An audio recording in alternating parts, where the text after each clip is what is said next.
virtually every part of the British military establishment, embarrassing deficiencies were identified during the Boer War in South Africa. In the case of the cavalry, Robert Baden Powell was the driving force in modernising its ethos, its role, tactics and equipment in the aftermath. In the War of Manoeuvre between August 1914 and the end of October that year, the British cavalry consistently bettered their German opponents and later proved that they could embrace the infantry role as well in the trenches south of Ypres. Ian, we're on the outskirts of the village of rizy. It's 28th of August.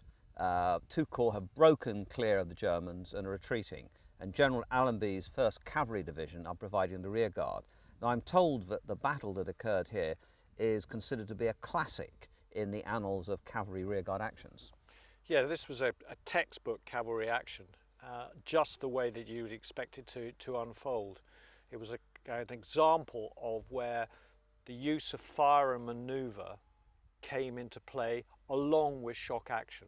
People criticised the cavalry for their use of futile charges, but this was one particular case where the use of the charge, the old-fashioned use of the en blanche, delivered that classic shock action which they'd sometimes, if the circumstances were entirely appropriate, would deliver. Could you explain the action to me? Yeah, it was very simple. The German cavalry came out onto the forward slope just below the farm in the distance. And as they came onto the forward slope, they were clearly visible to the cavalry patrols which were occupying this ridgeline from the 5th Cavalry Brigade.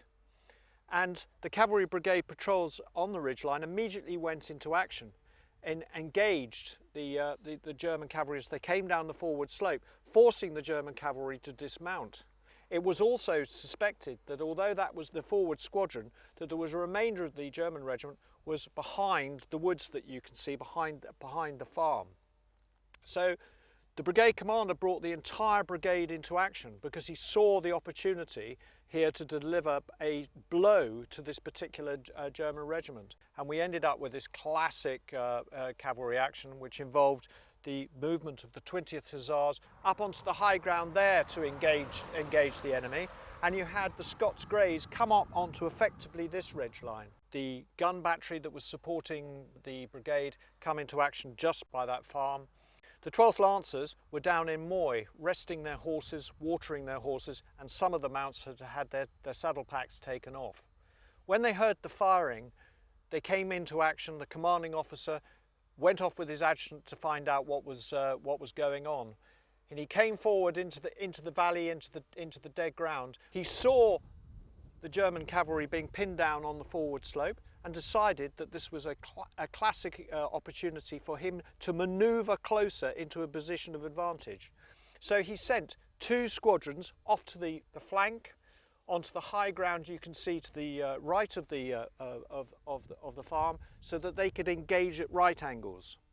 He then moved the C squadron, which remained, up through the dead ground, and he was intending initially to stop there and also to provide covering fire so that the 2 squadrons there could move closer, so they could get into a position where they were very, very close for a final engagement. However, the adjutant noticed that as he rode across, that he was in such dead ground that he could get very, very, very close. The entire squadron moved in the dead ground up that forward slope, so they were in 50 metres of the Germans who couldn't see them coming. And at an appropriate moment, they launched themselves out of the dead ground and charged over only 50 yards, with a covering fire being provided by the other 2 squadrons, and ran through about 70 German with a lance charge.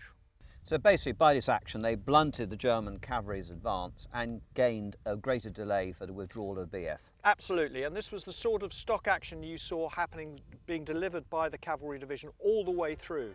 And ultimately, what this resulted in not only the action at the Mons with the cavalry, but in later actions and the covering of the Battle of La Cateau, was that the German cavalry lost their confidence in their dealing with the British cavalry rearguards.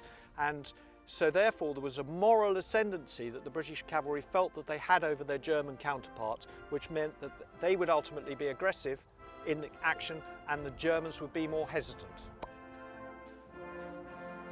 This extract is from the series of First World War DVDs that is currently being produced by Battlefield History TV.